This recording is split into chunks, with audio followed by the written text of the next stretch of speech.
дауысым естіліп тұрған болар.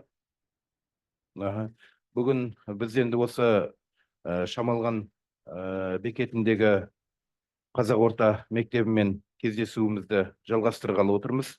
Кеше Пушкин мектебінде осы буллингке қарсы команда мүшелерімен және мектеп әкімшілігімен кездескен болатынбыз. Енді бүгінгі жұмысымызды бастайық. Кішкене енді кеште болып қалды. Бар жоғы Zoom 40 минут.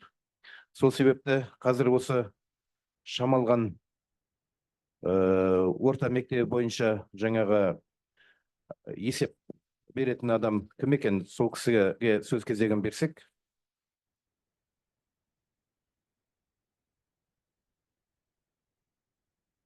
Микрофондарыңызды қосып, осы дос болайық бағдарламасы бойынша осы уақытқа дейін не істелді? Сол дүниелерді айтып шықсаңыздар, не мүмкіндік болса құжаттарын көрсетіп.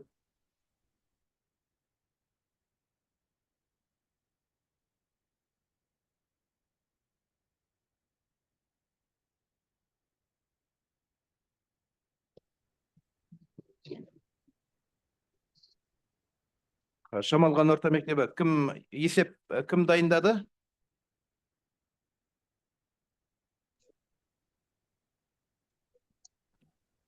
Комиссияға қазір айтады.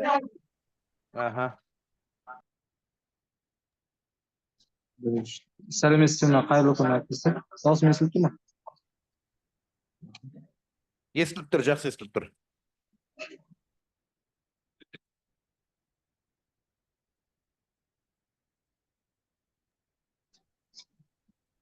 Қайырлы күн, құрметті әріптестер, жиынға қатысушы қонақтар және Аманғалия.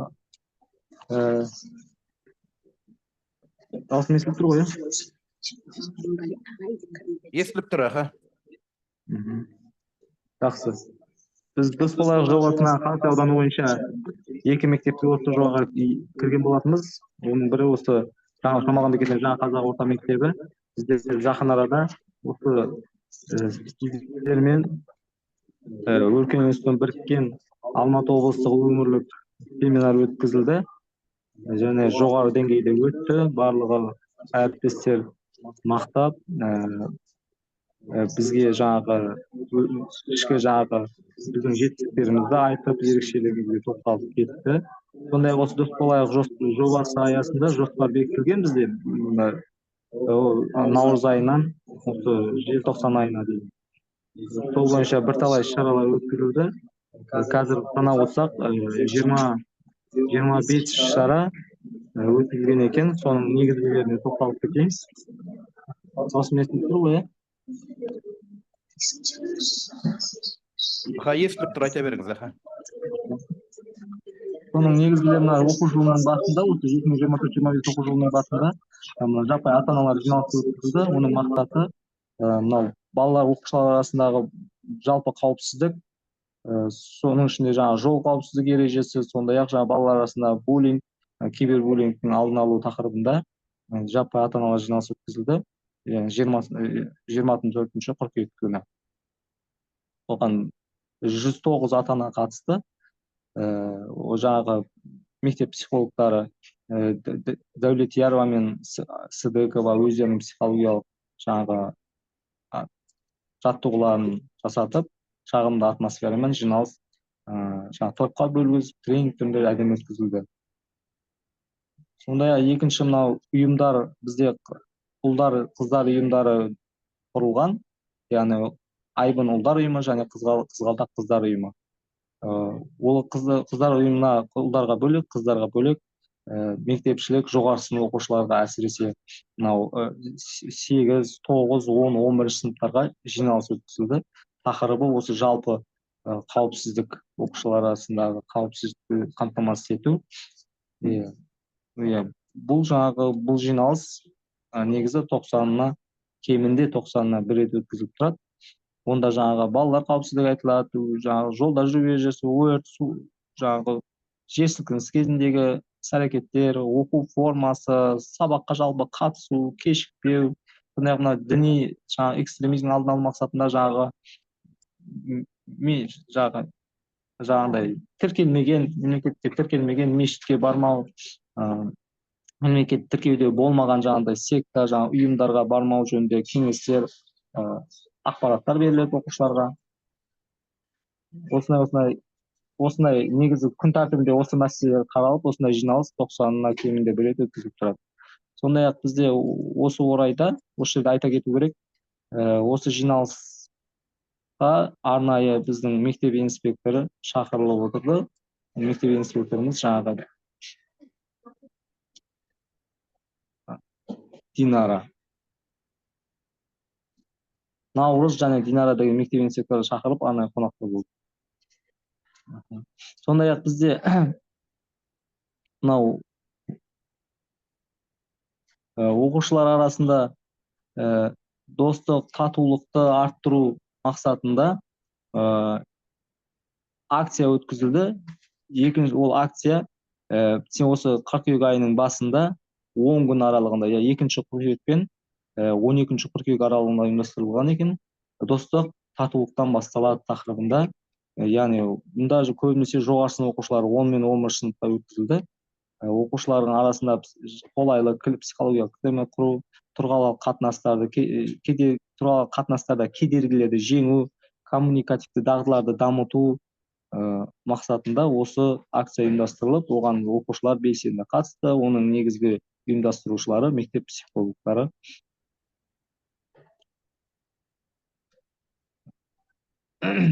Сондай-ақ мынау тест алынды. Балаларды жәбіреу профилактикасы тақырыбында осы 6, 7, 8, яғни орта буыннан тест алынды. Яғни осы балалар арасында құқық бұзушылық, буллинг, жыныстық тиісушіліктің алдын алу мақсатында, соны анықтау мақсатында жаңа тест, сауалнама жүргізілді, аноним сауалнама. Сауалнама нәтижесі бойынша балалар арасында буллинг көрген немесе буллингке түскен немесе буллингке куә болған және жаңағыдай сондай-ақ кейбір буллингке жаңағыдай тап болған оқушылар анықталмады.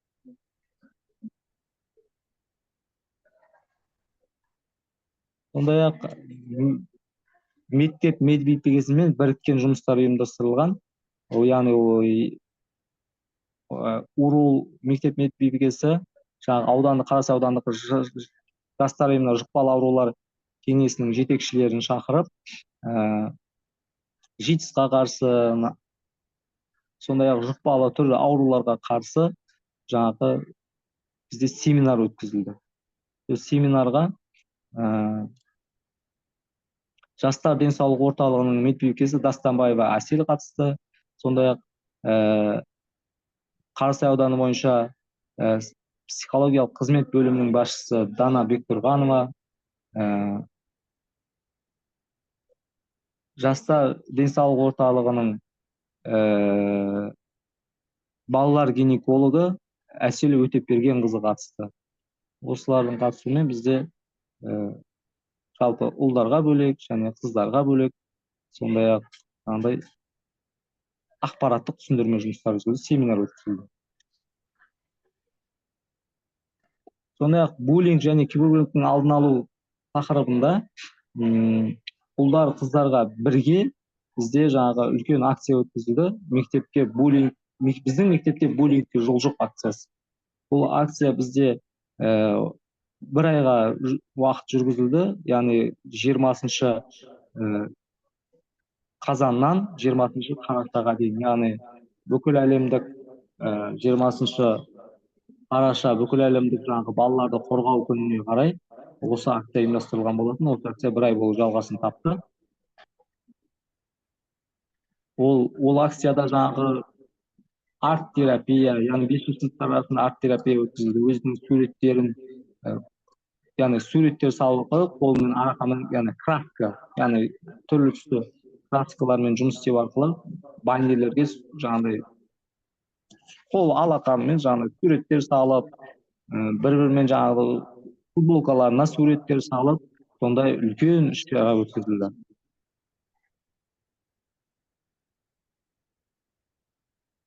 Және осы соңғы үлкен шаралардың бірі осы декабрь айын, желтоқсан айында бізде өткізілді.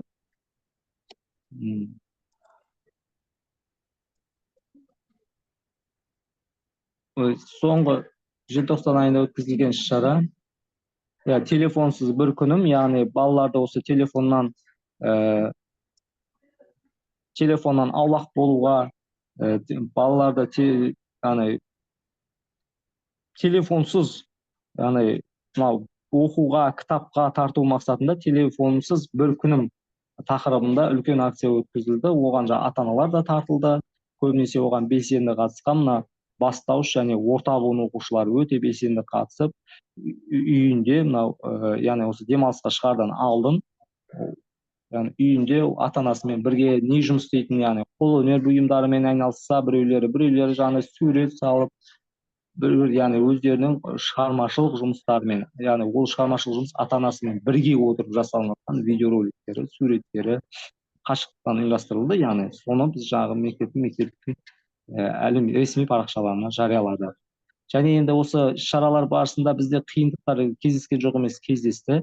Негізгі қиындықтар бізде ата-аналардың жұмысбастылығы. Ең бірінші қиындық ата-аналардың жұмысбастылығы.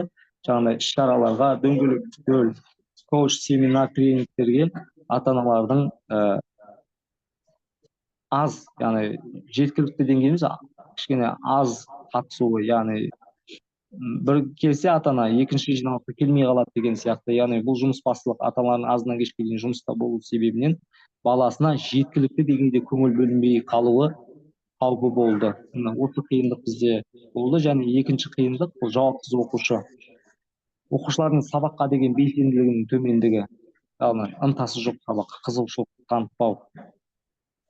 Мына осы екі үлкен, осы қиын, яғни біз осы екі үлкен мәселені қиындық деп қарадық. Енді осы қиындықтармен біз қалай күреспек?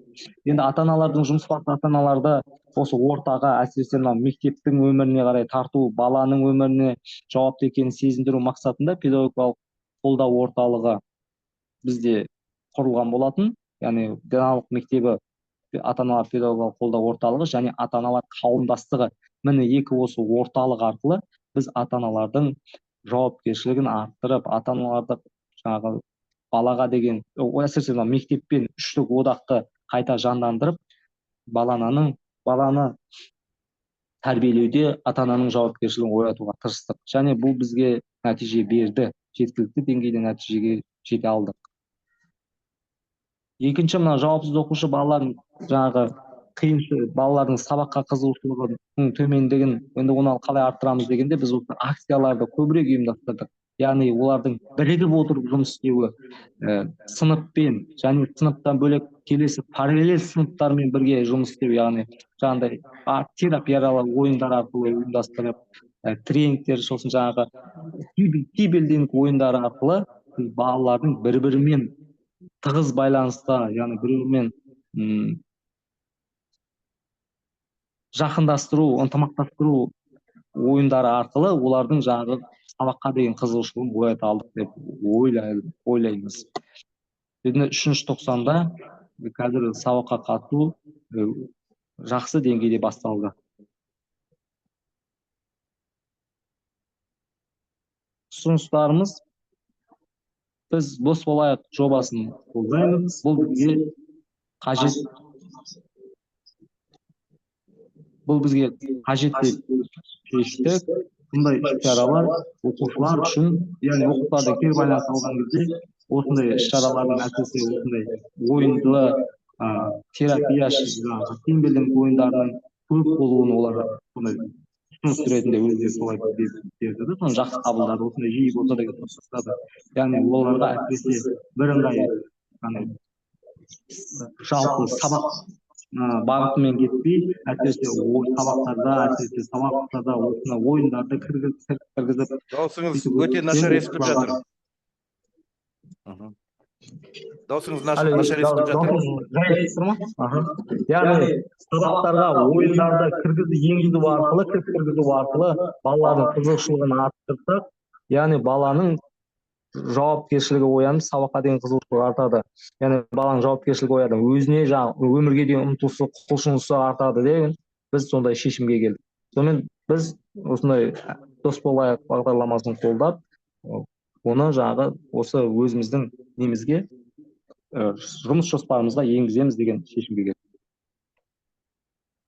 Жақсы, Мұқағали мырза. Енді осы бұл дос болайық бағдарламасы сіздің мектебіңізде бұл сіздің мектебіңізде апробациядан өтіп жатқан бағдарлама ғой. Осы сіздің мектебіңізде сәтті өтсе, республиканың біраз мектептеріне бұл бағдарламаны енгізуді оқу ағарту министрлігі жоспарлап отыр. Сол себепті енді кеше мен чатқа WhatsApp-тағы топқа жазғам, сіз оқыдыңыз ба, оқымадыңыз ба, енді білмеймін. Мына не бойынша, жаднама бойынша сөйлегеніңізде кішкене дұрыс болатын еді.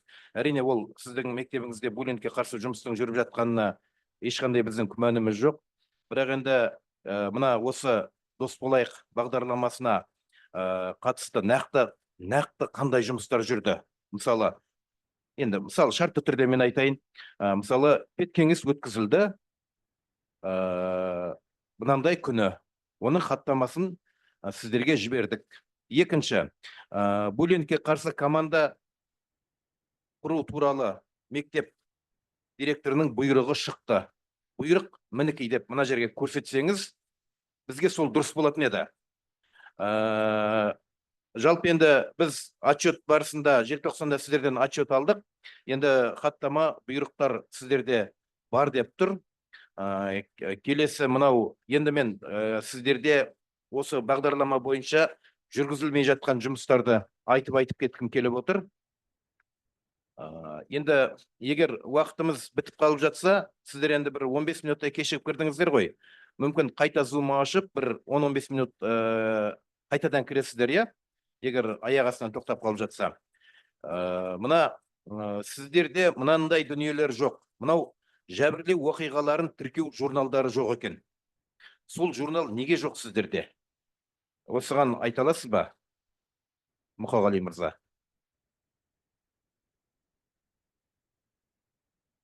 Микрофоныңызды қосып. Жақсы, Аманғали Қабидолла, мен сізді түсіндім, естіліп тұр. Жақсы, бізде ол журнал бар. Бізде мектеп инспекторымен келген кезде, әкеңіз бері, мына жерде ғой. Мен сізге көрсетейін. Мынандай біз журнал арнағанбыз, көрініп тұр ма сіздерге? Жақсы көрінді, жақсы.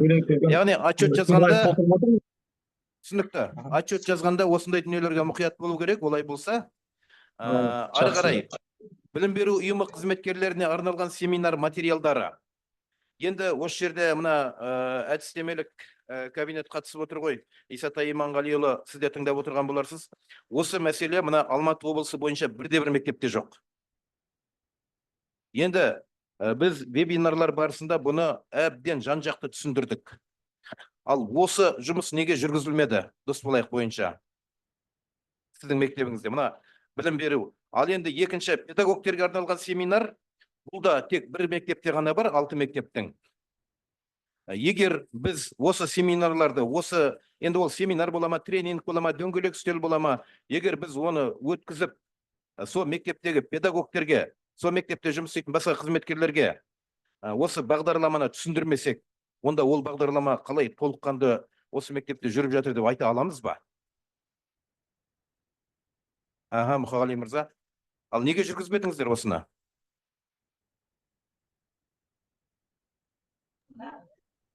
Жақсы, Қабидолла, біз семинар өткізгенбіз, оны отчетта көрсетпеген болып тұр ғой сонда сізге. Біз сынып жетекшілерге арнайы осы бағдарлама, осы дос болайық бағдарламасы негізінде анау балық деген әдістемені негізге алып, балықтың қаңқасын, соның бәрін өткізгенбіз, біз семинар өткіздік сынып жетекшілерге. Бізде ол болды, бірақ біз отчетта оны көрсетпеппіз. Менің есімде сіздің мектебіңізге барып, біздер бүкіл Алматы облысының барлық мектептерін жинап, жаңағы жоба жұмысын қалай жүргізу керек, соны талқылап түсіндірген болатынбыз. Енді сіз мүмкін сол семинарды айтып отырған шығарсыз, әлде ол емес па? Жоқ, Қабидолла, басқа одан кейін сіздер өткізіп кеткеннен кейін біз өзіміз сынып жетекшілерімізбен арнайы жинап. Енді осы бұл 4-ші қосымшада тұр, 5-ші қосымшада жаңағы білім беру ұйымы қызметкерлеріне арналған семинар тұр сол жерде, тренинг. Яғни ол жерде қатысу керек жаңағы мектептің еден жуушы, жаңағы медицина қызметкері, асхана қызметкері, тағы да басқа. Яғни осы кісілердің барлығына жаңағы енді тренинг түрінде ме, әйтеуір бір жұмыс жүргізілу керек еді. Осы жұмысты сіздерден көрмей отырмыз.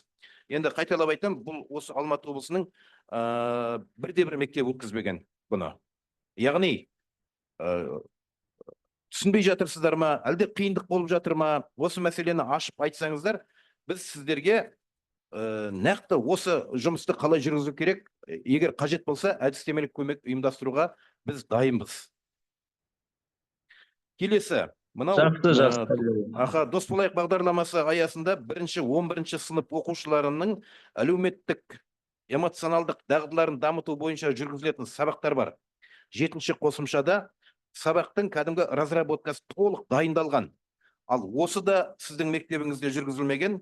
Бұл да тек 6-шы мектептен басқа бірде-бір мектепте жүргізілмеген. Келесі, жоба жұмысын жаңа айтып кеттім. Мен осы жерде айтқым келіп отыр еді, сіздерде үлкен семинар өткен. Енді бұл жобаға қатысты сіздерде материал бар екен. Ары қарай жоғары сынып оқушыларының бастауыш сынып оқушыларына тәлімгерлігі. Бұл да сіздің мектебіңізде тек сіз емес, осы Алматы облысының мектептерінің бірде-бірінде жүргізілмеген. Ал енді неге екенін түсіндіре аласыз ба? Неге жүргізілмей жатыр? Бұның да 7-ші қосымшада біз сіздерге кәдімгі разработка дейміз ғой, әзірлеме дайындап берілді. Біздің институттың қызметкерлері дайындап берген. Жақсы, Қабидолла. Біз бұнымен бұл біз басында оқу жылының басында бұны егер түсініксіз болса, бізге хабарласып, көмек сұрасаңыздар, біз кез келген уақытта оны түсіндіруге дайынбыз. Ары қарай сыныптың социометриясы және оның нәтижелері негізінде сыныпта қолайлы климат құру. Бұл да сіздерде жоқ екен. Мына әлеуметтік желілерде Аманғали Хамидоллаевич, кешіріңіз, иә, Сагимбаева Гүлназ директор. Маған да мектептің жауабы керек. 7-ші қосымша, ол негізгі қосымша. Сонда сабақтар өткізілмеген ба? Директор айтайын деп жатыр ғой, тыңдайық та. Сонда жалпы жоба бойынша не істелді сабақ өткізілмесе? Бола ма? Бұл кісілерде сол жоқ болып тұр отчетта. Енді өткізілді ме, өткізілмеді ме? Ну, дайте сказать, он же хотел сказать. Сәлеметсіздер ме, аға? Сағынбайымның қалыңыз қалай. Бізде жоғары сыныптардың төменгі сыныптарға жаңағы тәлімгерлігі жөнінде айтып кеттіңіз ғой, Аманғали Қабидоллаұлы. Бізде оны оқу жылының басында біз жүргізе бастадық. Бізде өз басқару ұйымы құрылған. Онда жаңағы 25 оқушы бар. Сөйтіп жаңағы соны қолға алып, кішкене төменгі сыныптарға басын бастап едік. Кішкене жаңағындай біздің оқушылар оған дайын емес екен. Неге десеңіз, жаңағындай дөрекі сөйлеп оқушылар төменгі сыныпқа, керісінше жаңағындай буллинг көрсете бастады, енді сөзімен, тілмен. Сосын біз оны алдық та бірден тоқтатып тастадық. Әзірге оқушылар дайын емес екен деп, оны тоқтаттық та, біз енді қазір сол өз басқару ұйымын дайындап жатырмыз. Балалар, сендер барынша жаңағы неге төзімді болыңыздар, өздері толерантты болыңыздар деп, біз барынша дайындап, кеше осы мұғалімдер күні оларға бәріне емес, тек қана біз 7 оқушыға жаңағы сол оқушыны дайындап жаңа не бердік. Олар жаңағы сабақ өткізді, мұғалімдердің орнына жаймендеп сабақ өткізіп бастауыш сыныпқа. Сөйтіп ол бізде нәтиже берді, сәтті өтті. Мәселе шешілді ме? Мысалы, әр класста 4 сабақ өткізілу керек. Сол ғой дайындық. Әшейін сен толерант бол дегенге ол бола салмайды да. Жақсы. Біз енді мұғалімдер күнінде өткіздік, одан кейін ол оқушыларға әлі мүмкіндік бермеді. Біз оқушыларды дайындап жатырмыз. Біздің оқушылар әлі де толық дайын емес сабақ өткізуге жалпы. Өткізбей-ақ қойсын. Мұғалім осы туралы ғой Аманғали Хамидоллаевич сіз айтып жатқан. Иә. Әр сынып жетекші 4 сабақ өткізу керек қой, сынып сағаттарын. Біз тіпті разработкасын бердік қой, бұлай сөйле, бұлай жаса, мынандай тренинг жаса деген, соны қолға алып өткіздіңіздер ма? Жоқ, сынып сағатын сонда сынып сағатын оқушы өткізу керек па? Кешіріңіздер, мен түсінбей тұрмын. Жоқ. Сынып сағатын сынып жетекші өткізу керек. Жоқ, әрине бізде сынып сағаты дүйсенбі, әрбір дүйсенбі бірінші сабақ өткізіледі ғой. Гимнмен басталады. Ол соңғы жағында 10 минут қауіпсіздік өткізіледі. Ол міндетті түрде. Жақсы, бірақ соған сіздер басқа мектептен гөрі сол сынып сағаттарында 90-на 1 рет арнайы сынып сағат өткізесіздер ғой. Біз жіберген материал бойынша. Өткізіледі, иә. Арнайы сынып сағаты буллинг жөнінде, кибербуллинг ол міндетті түрде айтылады. Бедулаевич. Түсінесіз бе? Біздің бағдарлама бізге мүмкіндік берсе, біз 34 сағат алушы едік. Но ондай мүмкіндік жоқ. Өзіңіз айтып жатырсыз ғой, балалар әлі дайын емес. Оларды бір жерде дайындауымыз керек қой. Ол қай жер? Сол сынып сағаттарында. Ол сынып сағаттарын біз тіпті сәлеметсіздер ме балалар деген сөзіне шейін жазып бердік қой. Сол сценарийлар қолданып жылына 4 сынып сағаты өткізіліп жатыр ма? Арнайы елден ерекше басқа. Маған сол сұраққа жауап керек. Кешіріңіз, Мұқағали Мерекеев, сіз кім боласыз? Директор ма? Тәрбие орынбасары едім. Директор бар ма екен? Басшы. Жоқ, ол кісі бізде ауырып жатыр екен. Сіздерге бардық қой. Мы же у вас проводили семинар, мы же рассказывали о тех занятиях, которые нужно проводить с детьми. И знаете, у нас тогда по результатам отчета такая ситуация, что если даже вы не проводите классные часы, а это основа, база, он да не стелит жатыр.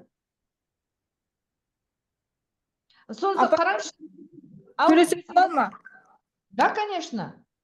Бізде осы сіздердің беріп берген өткенде сіздер по класстан бердіңіздер ғой, бірден бастап 11 сыныпқа дейін, иә? Сол бойынша оқушылар, мұғалімдер, сынып жетекшілер, яғни оқушыларға солай сабақтарын өтіп жатыр. Қазіргі таңда бізде 294, 290-да 2 сабақ өтілді. Иә, сол сұрап жатырмыз ғой енді. Иә, олар өтілді. Потому что сіздердің берген семинарларыңыз бойынша біздің мұғалімдердің нелері вообще мүлдем басқаша болды. Прям қызығушылықтары артты осы сабаққа дегенше. Біз қай неден этаптардан біз дұрыс емес кетіп қалдық. Соны дұрыстау мақсатында. И оқушылардың қызығушылықтары артты осы по класстан бөлінгенге. Яғни үлкенге ізет көрсету керек екенін, және де үлкен сыныптардың кіші сыныпқа жаңағы сыйлықтар жасау, тәлімгерлік көрсету, яғни жолда жүру ережесін, яғни спикадан келе жатқанда біз былай жүреміз, сіздер былай жүресіздер деген сияқты біз әрбір нені өзіміздің қарасы жұқым несіне біз салған болатынбыз. Мне тогда кешіріңіздерші, мне очень важно, ол сіздерде өткізсе өте жақсы. Бірақ ол есепте жоқ болған соң, конечно же, это нас удивляет, возмущает. Ну и понятно, что тогда проект жүріп жатыр ма, жүрмей жатыр ма. А сіздер неге оны отчетқа жазбадыңыздар? Сынып сағаттарын өткізіп жатырмыз деген. Иә. Че я-то, если в отчете Неге жазбадыңыз дейді? Біз ана неге көрсетпегенбіз отырмыз. Да. А это же основное проекта, понимаете? Төбелес болса жарайды, біз реагировать етерміз, иә? А если ол жоқ болса, мектепте все равно ол профилактика дейді ғой, біз сол жұмысты жүргіземіз ғой. Ең біріншісі сол сабақ сыныптарын өткізу. Сабақ сыныптардың ортасында сіз айтып отырған проекттер жасау. Негізі, как говорят, вот на русском, на пальцах объяснять, эта программа, она состоит из 2 блоков. Если вот, например, произошел буллинг, үйтеміз, бүйтеміз, там ата-анамен жұмыс істейміз, медикті шақырамыз, оларды советке саламыз, медиация жасаймыз, тағы басқа. Екінші блок, соған жеткізбейміз. Ол үшін сынып сағатын өткіземіз, проекттер жасаймыз, айтып отыр ғой, шефство жасаймыз, тағы басқа. Сондықтан сіздер мысалы уже жарты жыл өтті, біз сынып сағатын өткізбедік десек, вот шылдап отырмыз. Өткізілді апай ол сабақтар. Хорошо. Үлкен кеңесте біздің мектеп басшымыз және тәрбие орынбасарларымен бірге психологтар бірлесе отырып, нелерді мұғалімдердің барлығын 11 топқа бөліп, яғни 11 класс қылып бөліп, топтасып отырып жұмыс жасаған болатынбыз. ватман қағазға олар өздерінің пікірлерін ойларын жазды, қай жерде біз дұрыс емес осал нелерін жібердік, және де қандай да біздің дамуымыз керек сияқты тақырыптар бойынша бөліп сол жерде ватман қағазда біз топтық жұмыстар жасадық. Хорошо, ладно. Жарайды, Мұқағали ағай ғой, дұрыс сөйлемеді, сондықтан Кешір. что работа не... Енді, иә, енді мен жалғастыра берейін Гүлназ Сенна. Да, конечно. Енді жаңағы мен дәл сол жаңағы менторинг тәлімгерлік мәселесіне келіп тоқтағым. Бұл тәлімгерлікті шынымен жоғары сыныптың оқушыларына төменгі сыныпқа барып ақылыңды айт дегеннен ол жүгіріп барып айта алмайды ғой. Осы тәрбие сағаттарында сынып жетекшілер оларға осы мәселені түсіндіру керек. Нені айтып керек, қалай айтып керек деген дүниені. Содан кейін барып, осы біздің бағдарлама бойынша 5-ші сынып 1-ші сыныпқа барып айтады. Бұлай қарасақ, 1-ші сыныпты оқытып жатқан мұғалім, ол 5-ші сыныпты оқытқан мұғалім. Бұлайша айтқанда, бір ананың балалары ғой, олар бір-біріне ақыл айта алады. Сынып жетекші оны ұйымдастыра алады. 2-ші сыныпқа 6-ші сыныптың балалары барып айтып керек. Мінекей, осы жұмыста сіздерде жаңағы енді бұл жұмыс жүріп жатыр, жүрсе де жаңа енді Мұқағали мырзаның айтқанынан қарап, кішкене дұрыс емес деу жүріп жатыр екен деп ойладық. Біз қай жұмысты жүргізсек те нақтылап түсініп алғанымыз жақсы ғой деп ойлаймыз. Өйткені осы 20 мектеп отыр ма, сол 20 мектепке бөлінген кураторлар бар біздің институтта. Біздер вебинарларда осының бәрін айтамыз. Енді жеке шығып сұрасаңыздар да біз түсіндіруге дайынбыз. Ары қарай, мынау әлеуметтік желілерде білім алушылардың бейіндерін, оның ішінде орналастырылған фотосуреттер, бейнелер, жалпы осындай жұмыстарға да тек сіздің мектеп қана емес, бүкіл облыстағы 5 мектептің 5-еуінде де 0 тұр. Егер біз көрсек бір мектептен, біз оны кіргізер едік. Ары қарай, енді ата-аналармен жүргізілген жұмысты өте жақсы айтып кеттіңіз, Мұқағали мырза. Ата-аналарды педагогикалық қолдау орталықтарына 1-2 тақырып кіргізіп, осы бөленіп. Ата-аналарға да айтып керек. Ата-ана баласының бөлендікке ұшырап жүрма, жоқ па білу керек. Немесе баласы суды бөлит етіп жүрген жоқ па, оны да білу керек ата-ана. Осы мәселені жаңағы ата-аналарға түсіндіру мәселесі. Енді бұл жерде сіздерде жаңағы плюс тұр. Енді мына сол ата-аналардан алынған сауалнамалар жоқ. Біз соны көре алмадық. Ал енді неге жоқ? Біз енді оны сіздер алмадыңыздар ма сонда деген бізде сұрақ туындайды ғой. Сол қазір көрсете алсаңыздар, ол өте жақсы болар еді. Жаңағы тіркеу журналы сияқты, буллинг оқиғаларын тіркеу журналы сияқты. Сауалнама мысалы алынды ма, алынбады ма деген. Келесі бар болса көрсетсеңіздер, біз оған ешқандай неміз жоқ, қарсылығымыз жоқ. Келесі мынау буллинг туралы хабарлама алғаннан кейін мектеп әкімшілігі қабылдайтын шаралар жоспары. Бұл да сіздерде жоқ болып тұр. Мысалы, осы буллингке қарсы команда мүшелері кім немен айналысады? Психолог не істейді? Енді Құдай сақтасын, болмай қойсын, буллинг болған жағдайда психолог не істейді? Сынып жетекші не істейді? Жаңағы тәрбие орынбасары не істейді? Директор не істейді? Деген осы алгоритмдер болу керек. Ата-ана не істейді? Деген. Осы да сіздерде жоқ болып тұр. Ары қарай, мынау зардап шеккен оқушыларға психологиялық көмек көрсету. Бұл енді, егер зардап шеккен оқушы болмаған жағдайда, ол енді болмайды ғой. Ары қарай, 6-шы мына мектептің эмоционалдық жағдайын жақсартуға қатысты. Бұл жерде сауалнаманың алынғаны туралы ақпарат сіздерде бар екен. Келесі, жәбірлеу мәселесі анықталған жағдайда мектеп атмосферасын жақсартуға. Бұл да енді бізде 9-шы қосымшада тұр. Егер жаңағы буллинг жағдайы болмаса, енді бұл жұмыс 0 болып тұрады. Келесі сіздерде жоқ. Мына буллинг тақырыбы бойынша ақпараттық материалдар, буклеттер, жадынамалар ата-аналарға, оқушыларға, тағы да басқа. Жаңағы 1 мен 11 сынып аралығында сынып жетекшілер сабақ өтеді дедік қой. 4.90-да 4 сабақ. Міне осы жерде де осы дүниелер бар. мысалы соны балалардың өздеріне жаздыртуға да болады, жасатуға болады. Немесе мұғалім өзі жасап, балаларға беруге болады. Бұл да сіздерде ноль болып тұр. Келесі, басқа мәселелер сіздің мектептеріңізде бар екен. Мінекей енді осы қазір сіздерде мына дүниелер жоқ. Ол енді біз бұл мәселені айтқанда сіздерді бір ұялтайық, сіздерді бір жаңағы жер қылайық деген мақсатпен айтып отырған жоқпыз. Осы жұмыстар неге жоқ? Егер сіздер түсінбей жатсаңыздар, біз түсіндіруге дайынбыз. Осылай жаңағы онлайн ұйымдастырайық. Мысалы, қайсысы осының түсініксіз болып тұр? Егер сіздердің мектебіңіз жақын ғой, енді біз Талдықорғанға бара алмаймыз, мысалы, жақын мектептерге барып та көмек ұйымдастыруға мүмкіндігіміз бар. Біздің мақсатымыз осы дос болайық бағдарламасы апробациядан дұрыс өтсе екен деген ниет қой. Егер дұрыс өтсе, егер сіздер мына барлық қосымшалармен, бағдарламамен толық таныссаңыздар, бұның ішінде әйтеуір балаларды бір-біріне жақындастырсақ, балалар бір-бірімен дос болса, бірін-бірі қорқытпаса, бірін-бірі жәбірлемесе деген ниеттен туған дүние ғой. Бұл және бір шетелден көшіріп алған емес, осы біздің институттың ғалымдары жасаған бағдарлама. Енді осы бүгінгі жиналыстан кейін жаңағы біз ылғи байланыстамыз ғой. Жаңағы мінекей мынандай құжаттар біз жіберуге отчетта жібермей қалыппыз, ол мінекей бар десеңіздер, біз оған ешқандай қарсылығымыз жоқ. Ал егер жоқ болса, оны орнына келтіруіміз керек қой. Сол үшін бірлесіп жұмыс жасайық. Бізден көмек керек болса, айтыңыздар.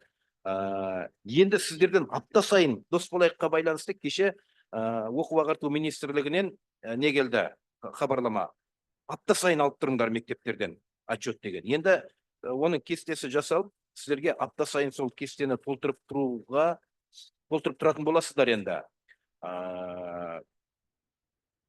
Осыған байланысты, мысалы, Мұқағали мырза, осы сіздің мектебіңіздегі сынып жетекшілерге антибуллинговый, мына буллингке қарсы команда мүшелеріне қандай да бір көмек керек болса, соны бүгін бізге жазып берсеңіз, қандай тақырыпта, осының ішіндегі қай дүние, ол мүмкін ғой. Мысалы, адам түсінбесе, ол жұмыс өз несінде деңгейінде жүрмейді. Біз соны түсіндіріп берейік сіздерге деген ниетпен ұйымдастырып отырмыз. Ол енді сіздерде жоқ болса, өздеріңіз көрсетпеген дүниелерді ғана айттық. Біз ол бар нәрселеріңізді де кәні көрсетші деп мына жерден сұрап отырған жоқпыз. Бар деген нәрсеңізді бар деп есептеп отырмыз. Ал бірақ мен бүгін чатқа жазғам, жаңа бұйрықты, тағы да басқа дүниелерді көрсетсеңіздер дұрыс болар еді деп. Бірақ енді оны мүмкін сабақта болып оқи алмаған шығарсыздар енді. Жақсы, тағы да айтам десеңіз, Мұқағали мырза, басқа да әріптестер. Жақсы, Аманғалы Хабидоллаұлы, біз сізді түсіндік, ұсынысыңыздың бәрі қабылдап отырмыз. Енді сынып жетекшімен деген жеріңізде бізде шынымен ақсап тұр екен. Бізде бұл туралы ақпарат өте аз. Біз енді ол жөнінде қосымша сізден сұрақтармен жекеңізге шығамын ол жөнінде деп сұраймын. Ал енді бізде хабарламамыз бар. Осы Хабидоллаұлы, біз ертең осы келесі аптада осы Қарасай ауданының тәрбие орынбасарларына жасөспірімдер арасындағы буллингтің алдын алу тақырыбында үлкен семинар өткіземіз, офлайн семинар өтеді. Именно тәрбие орынбасарлары мен психологтарға. Осы біз аймақ мектептері бірігіп, 6 мектеп бірігіп, сол Қарасай ауданындағы 52 мектепке өткізетін боламыз. Сонда жаңа біз енді дайындалып жатырмыз, қосымша сіздерден көмек керек болса, сізді жекеңізге шықсам болады ғой, осы мәселелер жөнінде. Осы 748 506 бұйрықтар, 708 қаулыны, 707 бұйрықтарды таныстыратын боламыз сол жерде нақтылап жаңағы. Яғни осы буллинг шеңберінде семинар өткіземіз. Соған жаңағы сіздің көмегіңіз керек, егер сізден жаңағы жеке шықсақ болады, осы жөнінде бір түсінбеген сұрақтар болып тұр. Хабарлассаңыз болады. Мына дос болайық бағдарламасын апробациядан өткізіп отырған мектептерді шақырсаңыздар болады. Үшкин мектебі мысалы, жақын ғой. Абай мектебі, ол да алыс емес. Енді мына 12-де сіздерге алыс емес болу керек. 6-шы мектеп қай жерде екенін енді мен білмей отырмын. Осы мектептерді шақырып өткізсеңіздер болады. дос болайық бағдарламасын бұл мектептер жақсы білу керек негізі. Өйткені сонымен жұмыс жасап жатыр ғой, аға. Жақсы. жақсы. Басқа әріптестер, сұрақтарыңыз болса, айтатын ойларыңыз болса, ақылдасатын мәселе болса, ол енді біз, ой, бәрі күшті, керемет, жақсы жұмыс жүріп жатыр деп, ол жақсы ғой, бірақ жаңағы арасында кемшіліктерімізді де айтып, талқылап, ары қарай ол жұмысты оң жолға қоюға біз ниеттенбесек, жұмысымыз алға баспайды ғой.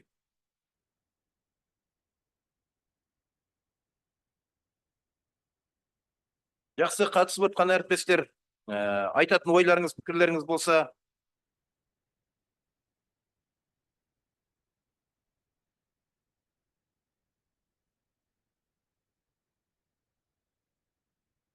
жақсы, егер сұрақтарыңыз, айтатын жаңағы ойларыңыз, ортаға салатын ойларыңыз болмаса, онда бүгінгі кездесуімізді жабық жариялайық.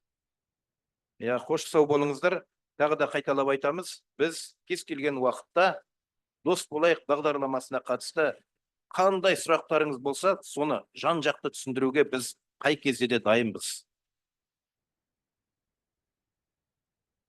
Жақсы, сау болыңыздар. Жақсы, сау болыңыздар. Жақсы, Амандық Қабидолла, рахмет сізге.